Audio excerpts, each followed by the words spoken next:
I've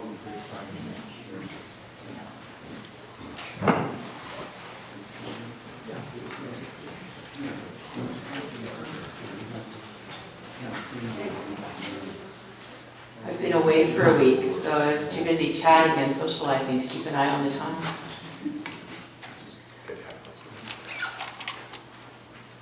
Good morning. Good morning. I'm so happy to see you all today. Welcome. Welcome to worship. I invite you to take a breath.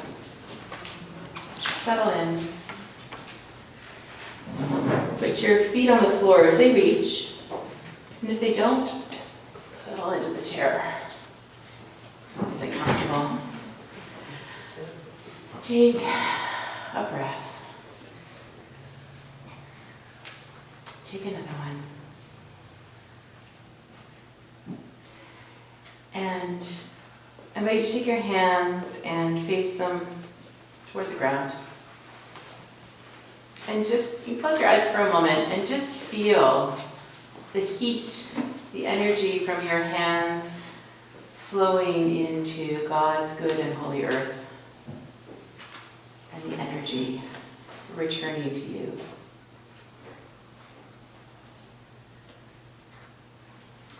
And then take your hands and hold them here with your palms facing towards you.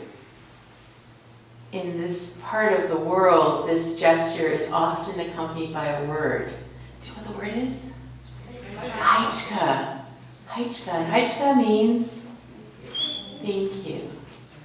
And so we say Haichka, we say thank you to the people who have lived here from time immemorial. We are where the Cowichan and the Malahat peoples meet. And we say thank you for the people who have cared for this place for so many generations. And thank you that we get to gather here in this place and in this time. And then we have a few options. You can make a little picture frame. Some people make a little heart. You can send a little blessing. And just hold it around. And see all these beautiful people who have gathered here this morning. God's beloved community. And then my favorite one, give yourself a big hug. God's beloved creature. Thank you for showing up today. Before I light the candle, I found a call to prayer for Earth Day. Because Earth Day was yesterday. And it's call to prayer from sowing seeds, prophetic action to climate changed lands. So as we who have lost our sense and our senses, our touch, our smell, our vision of who we are, we who frantically force and press all things without rest for body or spirit, hurting our earth and injuring ourselves, we call a halt. We want to rest. We need to rest and allow the earth to rest. We need to reflect and to rediscover the mystery that lives in us. That is the ground of every unique expression of life, the source of the fascination that calls all things to communion. We declare a Sabbath, a space for quiet, for simple being and letting be, for recovering the great forgotten truths, for learning how to live again. So with this in mind, do you want to come help me light the candle? Yeah. Do you want to come too? Do you know the words? I just want to light the candle. You come on up. Yeah, maybe you know some words. Do you want to be the lighter? Yeah? Oh, so yeah. Push that. Point down a little, okay? Oh, maybe. Do you want to hold the candle? Do you trust your sister? All right, you remember the words? Yeah. That's gonna fall off that thing, so just hold to that, okay. Once there was someone who said such amazing things and did such wonderful things that the people began to ask, who is he? One day when the people asked, who is he? Jesus said, I am the light of the world, and whoever follows me will not walk in darkness but will have the light of light.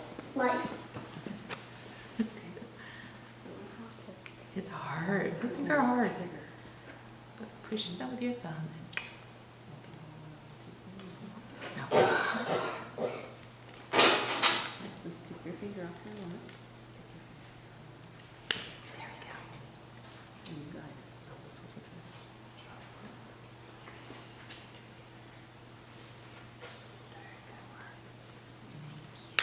It takes a whole community to be able to open it. By the children and the Sunday school teacher take it out now.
For our call to worship and opening prayer, we're going to do the responsive psalm. It's number 116, and it's found at number 836 in the hardback Voices United.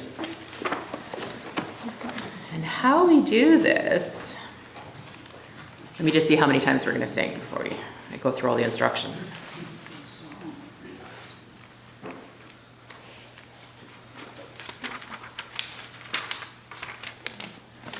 So I'm going to ask Katerina to play the sung refrain so we can hear it, and then she'll play it through once, and then we'll sing it through once.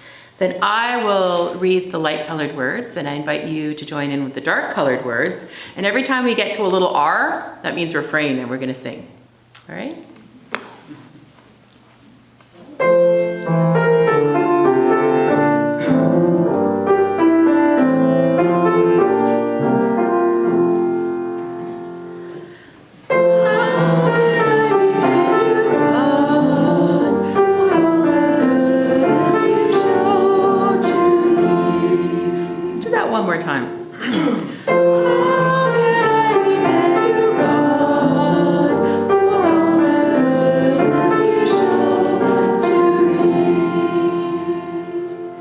I love you, God, because you heard my voice when I made supplication, because you turned your ear to me when I called upon your name.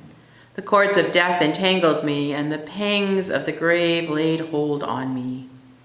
I suffered distress and anguish. Then I called upon the name of God. O God, I pray, save my life.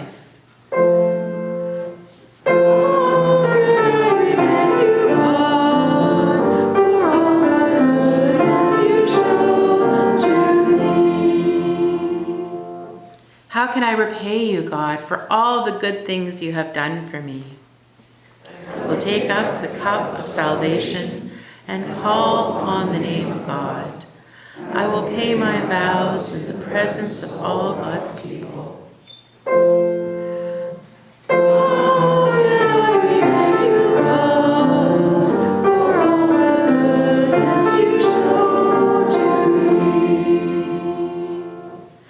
Precious in the sight of God is the death of the saints. O God, I am your servant. I am your servant, the child of your maidservant. You have freed me from my bonds. I will offer a sacrifice of thanksgiving and will call upon the name of God. I will pay my vows to God in the presence of all God's people. In the courts of the house of God, in your midst, O Jerusalem.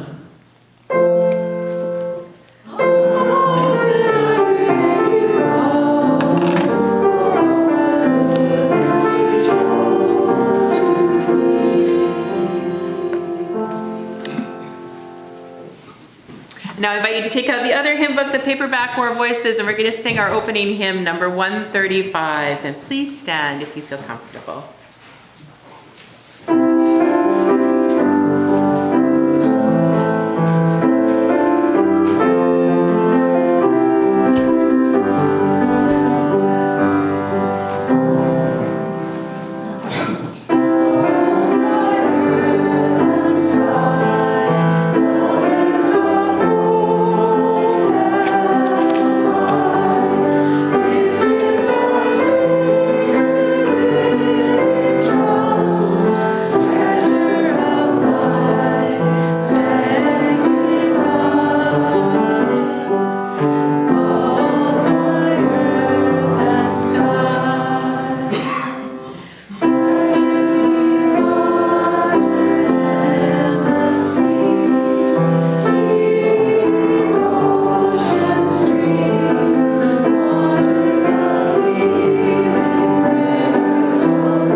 The reading is taken from St. Luke, chapter 24.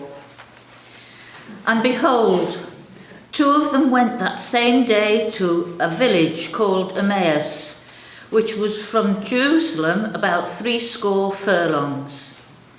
And they talked together of all these things which had happened.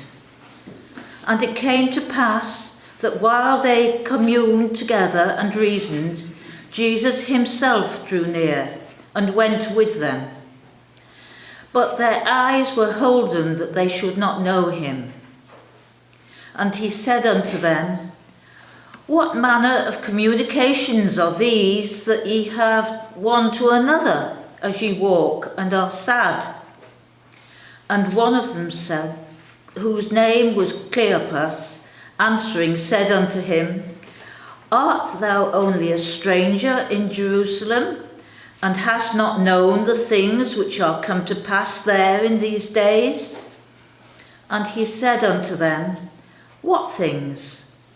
And they said unto him, Concerning Jesus of Nazareth, which was a prophet, mighty in deed and word before God and all the people, and how the chief priests and our rulers delivered him to be condemned to death, and have crucified him. But we trusted that it had been he which should have redeemed Israel. And beside all this, today is the 3rd day since these things were done. Yea, and certain women also of our company made us astonished, which were early at the sepulchre. And when they found not his body, they came, saying that they had also seen a vision of angels, which said that he was alive. And certain of them which were with us went to the sepulchre and found it, even so as the women had said, but him they saw not. Then he said unto them, O fools, and slow of heart to believe all that the prophets have spoken. Ought not Christ to have suffered these things, and to enter into his glory? And beginning at Moses and all the prophets, he expounded unto them in all the scriptures the things concerning himself. And they drew nigh unto the village whither they went. And he made as though he would have gone further. But they constrained him, saying, Abide with us, for it is toward evening, and the day is far spent. And he went in to tarry with them. And it came to pass, as he sat at meat with them, he took bread and blessed it, and brake and gave to them. And their eyes were opened, and they knew him, and he vanished out of their sight. And they said one to another, Did not our heart burn within us while he talked with us by the way, and while he opened to us the scriptures? And they rose up the same hour, and returned to Jerusalem, and found the 11 gathered together, and them that were with them, saying, The Lord is risen indeed, and hath appeared to Simon. And they told what things were done in the way, and how it was known to them in the taking of bread.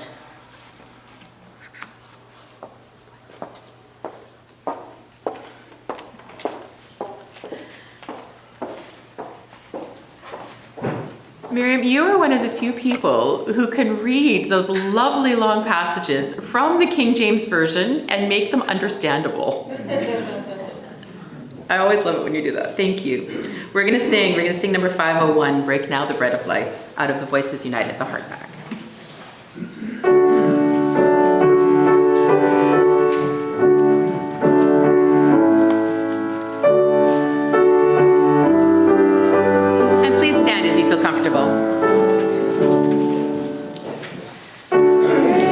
the bread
bless, break, give.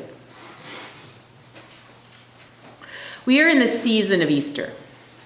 Easter is not just one Sunday celebration, but it's a season that lasts for 50 days, which is 10 days longer than Lent. It begins on Easter Sunday and it stretches all the way to Pentecost.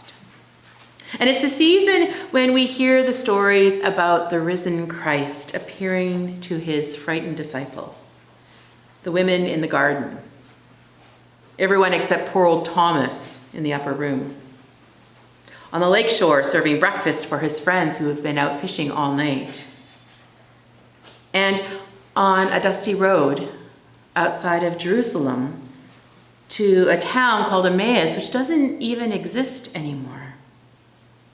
In fact, archaeologists and historians, they don't even know where it was.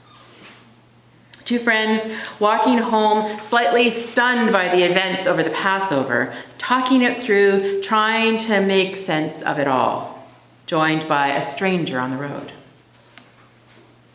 There is so much in the story of the road to Emmaus that I'm always happy when it's the assigned reading. I can totally picture walking home with a friend, talking about everything that happened, trying to make sense of it all. And I've always been drawn to the stories of people who just don't quite get it. It just gives me hope, the uncertainty of it all. But this year, what keeps catching me are those 4 verbs in Jesus' actions at dinner that night. Take, bless, break, give. Those words kept ringing in my mind. Take, bless, break, give. It's the parts of the communion liturgy. It's basically how the entire sacrament is structured. You take the bread, you ask for God's blessing, you break it, and you give it. The folks at the Salt Project, they describe it as a dance. They write, this is the choreography, taking, blessing, breaking, giving, through which the risen Christ comes to us again and again and again. It's the echo of the Passover meal, which in Christian communities eventually becomes the Eucharist, the breaking of the bread. Then the mutually hospitable Eucharistic choreography through which we may recognize Jesus' presence. It's fundamentally the choreography of Exodus, liberation from bondage, embarking on a new journey, stepping into new life of intimate companionship with God. Take, bless, break, give. The story of the road to Emmaus comes from the Gospel according to Luke. The 2 people walking home who are identified as followers of Jesus. They seem to have been following Jesus for a while. They anticipated that he was the Messiah. He was the one who would set Israel free. We had hoped that he was the one to redeem Israel, they say. But they aren't any of our usual characters, are they? Cleopas is only named in this story, and the second friend doesn't have a name. We don't even know if it's a man or a woman. In Luke's account, the garden on Easter morning just has the 2 men in dazzling white telling the stunned women that Jesus has risen when they look in the tomb. This story is Jesus' first appearance post-resurrection in Luke. And it's so like Luke to have this major revelation of Jesus' resurrection set in this way. The people to hear the good news when Jesus is born in Luke, it's not the great and the good or the powerful, it's some unnamed shepherds out on the hill watching their flocks. And so it makes sense that Luke has the first people to see Jesus resurrected be on the road to a town, to some inconsequential village, only one of whom even gets a name. Luke is all about the overlooked, the underappreciated, the poor, the outcasts being the first to hear the good news. And so it makes sense. It makes sense that the first people to see Jesus are unknowns on a dusty road outside of town going to some insignificant place. Even more interesting to me when I read the story this time is how and when Cleopas and friend recognized Jesus. In John, it's when Jesus speaks Mary's name. In Matthew, Jesus' first words is greetings, and the people recognize who he is. In Mark, it's just a list of the people he appears to. But Luke has Jesus talking for a 7-mile walk. And he teaches them beginning with Moses and the prophets. And remember, these people are called disciples. They refer to the women who came to them with the news that the tomb was empty of being of our group. So they knew Jesus. But for all that long walk, through all the teachings, they don't recognize him. It's not until supper, when Jesus takes and blesses and breaks and gives them bread, that they truly see who's been walking with them all along. Now, as a preacher, this is a very humbling part of the story, because what I'm hearing is potlucks are holier than sermons. It says that all the teaching, all the accompanying, all the preaching, all the ministering aren't where we meet Christ. It doesn't matter how much theological gold is in my sermon. It's the experience of Christ in community that matters. It's the breaking of the bread. It's feeding each other. It's sharing meals. It's in community where we're changed. Jesus is revealed in unexpected ways and out of the ways, places, and unnamed people when we share a meal. Think about it. It was one of the things we so desperately missed during COVID, right? The family meals, the coffee dates, the breaking of bread together. Food is central to our well-being. We need to eat to live, but we need the socialization that goes along with it. And Jesus was all about sharing food. New Testament professor Greg Carey writes, "This Emmaus meal redefines the disciples' understanding of Jesus. Jesus takes, blesses, and breaks the bread to them. The same sequence of actions we see in his final meal. The pattern also recalls Jesus feeding the 5,000.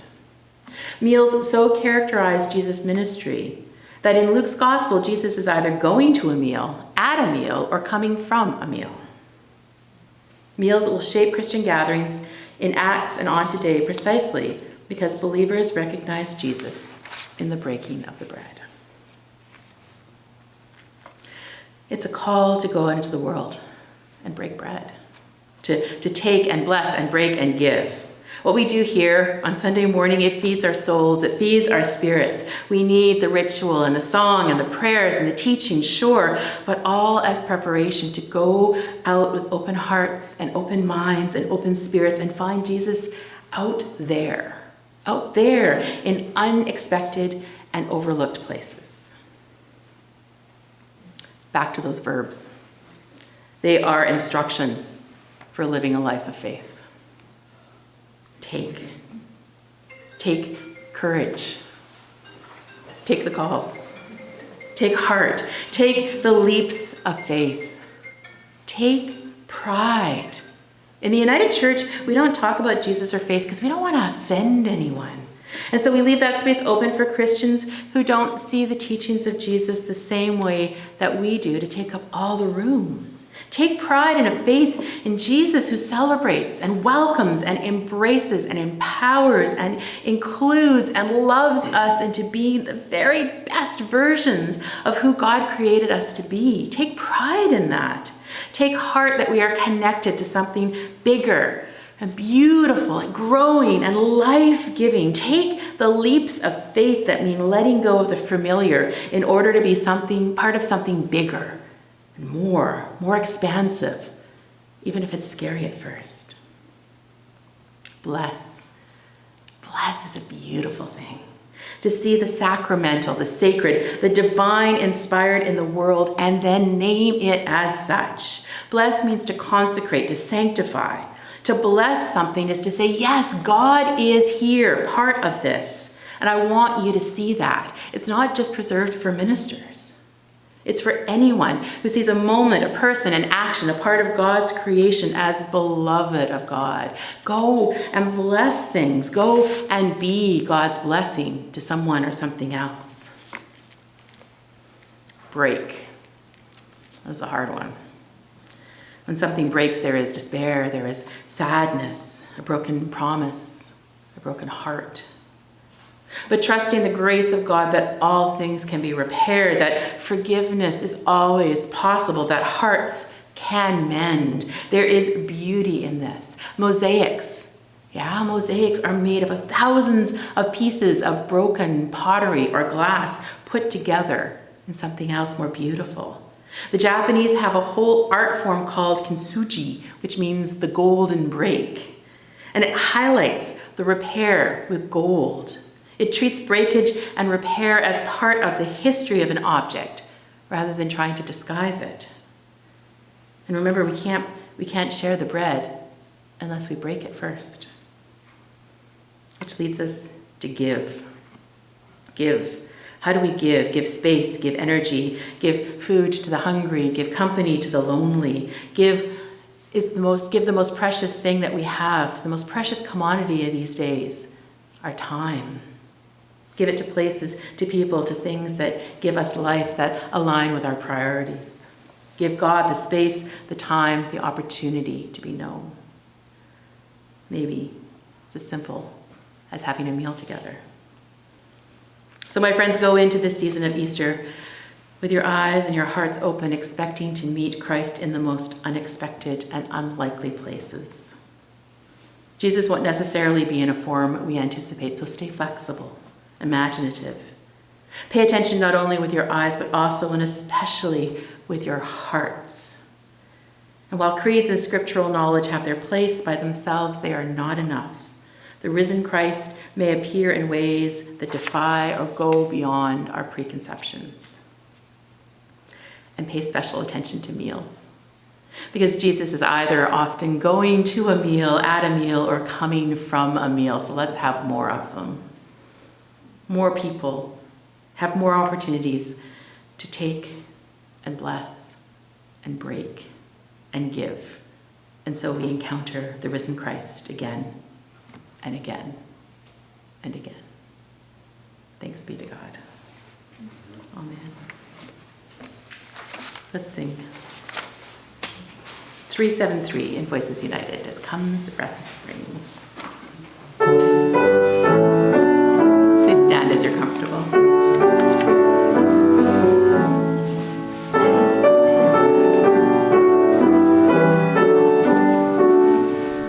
In the church, three things. First, greetings from my congregation, the place I worship in Naramata. It's a small congregation, a shared ministry between the United Church and the Anglican Church. And so we bring greetings from the Okanagan Valley with you in spirit. The second was to reinforce, I'm here for the annual meeting of the Camp Society, and to reinforce Connie's invitation to join us this afternoon. Hope that you might be able to find some time to be with us. The third thing I want to do is acknowledge the contribution of folks in the congregation to the work of the camp. And Connie and Janet are currently serving on the board. And in particular, I wanted to acknowledge and lift up the service of Jane Kilthea. Jane, with this meeting, will be finishing her full term of 6 years on the board. And we have been enriched and benefited from Jane's contribution, her steadfastness, her wisdom, her willingness to work and engage in all manner of things. And I haven't actually checked for sure, but I'm pretty positive that she did not miss one meeting in the entire 6 years she was serving on the board. So that's one small measure of the degree of commitment. So thank you very much to Jane, acknowledging that contribution, and thanks to you folks for sharing it with us. Thank you. Our next adventure coming up. We've called it Spring Fling before, we've called it the plant sale. This year I think it's a Sylvan Spring Sale.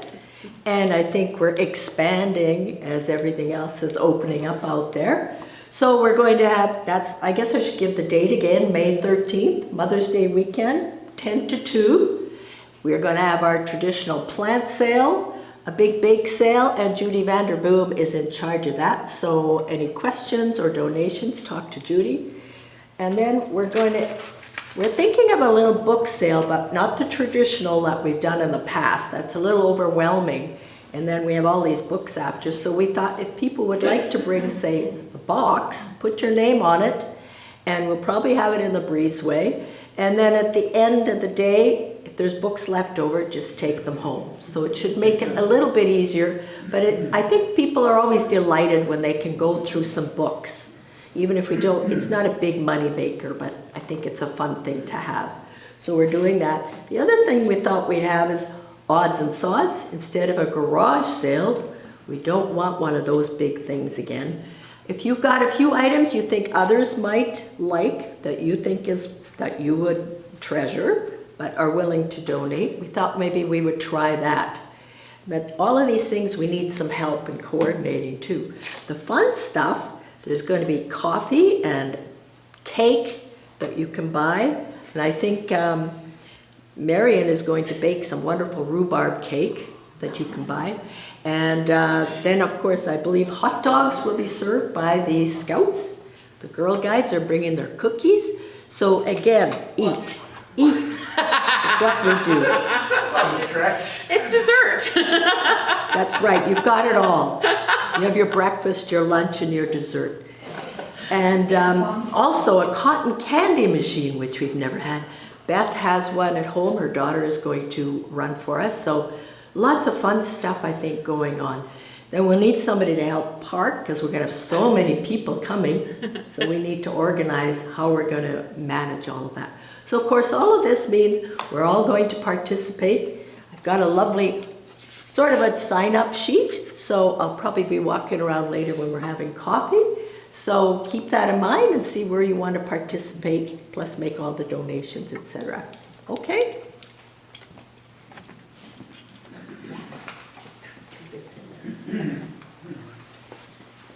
So don't forget, mark your calendar, May the 13th. There's one more treasure that's going to be on that day, and that is Hand in Hand is bringing their little satellite shop to our sale. So for those of you who can't come out and shop on a Friday, here's your opportunity. We're going to bring the best of the treasures over to our sale on May the 13th. Hand in Hand right now is so full of wonderful stuff for spring. It is just amazing what's in there. Some of the outfits that went out of there on Friday were glorious. So please, spring is here. It's coming. The daffodils are telling us that we're ready to get out there and get moving. So come and get your spring outfits. Come and get your collectibles. Don't forget, Mom, there's lots of stuff in Hand that you can get. So come on out. Thank you.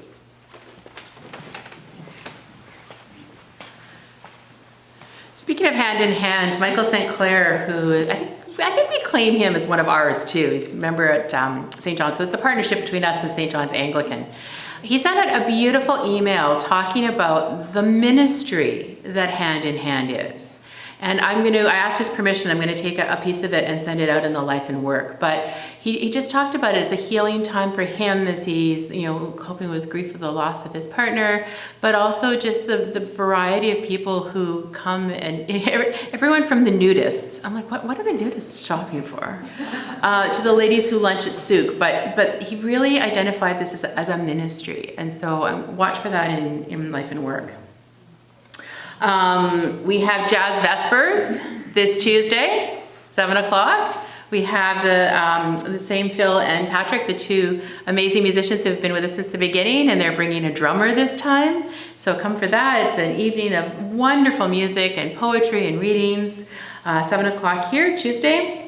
And Wednesday morning, so once you've been all limbered up from the jazz, come out to the yoga, the chair yoga, which is more challenging than you expect.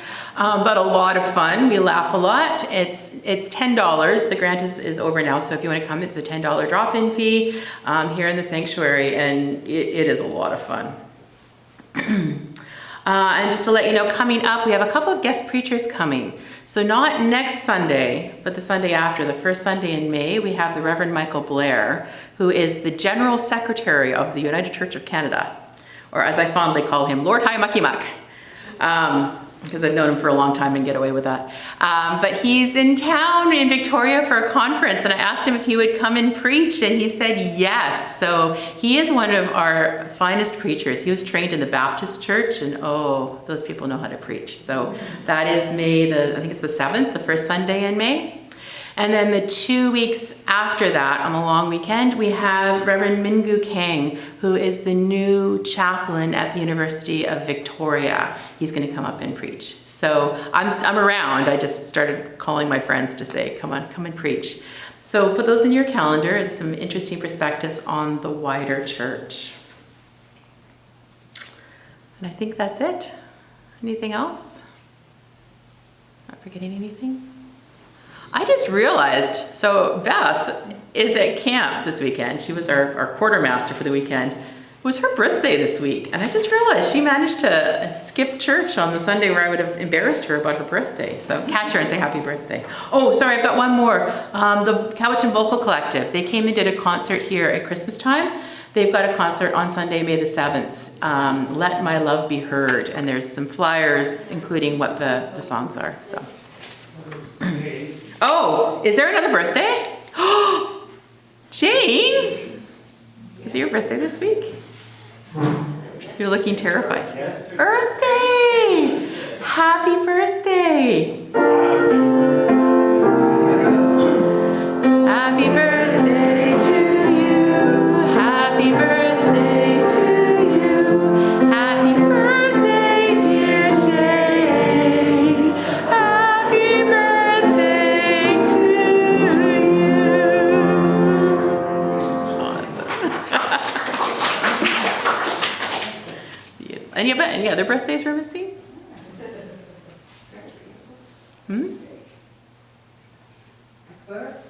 Earth Day. Earth Day birthday, yeah. People are now avoiding my eyes. Like, no, it wasn't my birthday. All right, my friends, may God's blessing be on all of the life and work of our community and congregation. What are we doing next? We are going to sing number 512 in Voices United. Lord, you give the Great Commission. Please stand as you feel comfortable.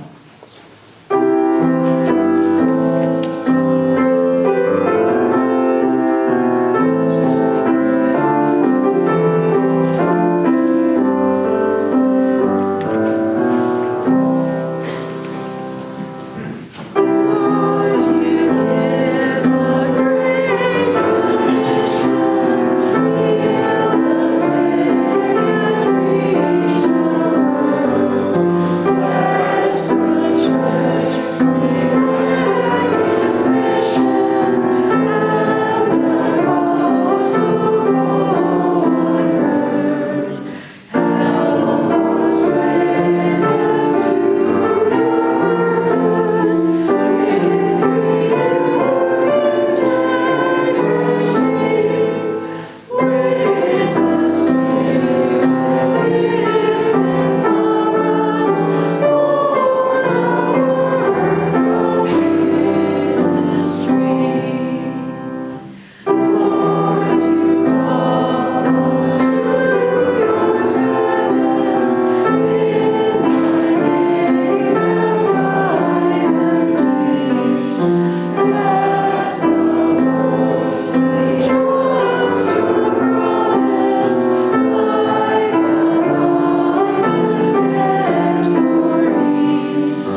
go out into this Easter season, go out into this world, take, bless, break, and give, and look for Jesus in the most unexpected places. And as you go, may God bless you and keep you. May God's face shine upon you and be gracious unto you. May God look on you with kindness and bring you peace.